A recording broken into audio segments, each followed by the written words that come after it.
शिवभक्त 12 ज्योतिर्लिंगाचे दर्शन करूयात। ओम सोमनाथाय नमः। ओम मल्लिकार्जुनाय नमः।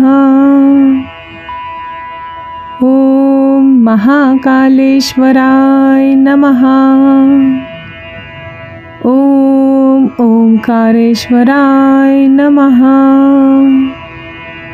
ओम वैद्यनाथाय नमः। ओम भीमशंकराय नमः। ओम रामेश्वराय नमः।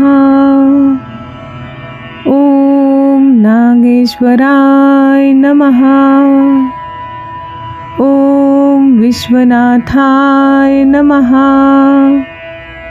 ओम त्र्यंबकेश्वराय नमः।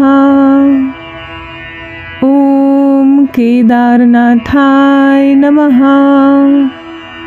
ओम कृष्णेश्वराय नमः। शिवभक्तांना विनंती आहे, व्हिडिओ जर आवडला असेल तर व्हिडिओला लाईक करा आणि तुमच्या परिचयातील जास्तीत जास्त भक्तांना शेअर करा, जेणेकरून त्यांना देखील घर बसल्या 12 ज्योतिर्लिंगाचे दर्शन होण्याचे पुण्य लाभेल। कमेंट बॉक्समध्ये लिहा नमः पार्वती पते हर हर महादेव। सांब सदाशिव सांब सदाशिव।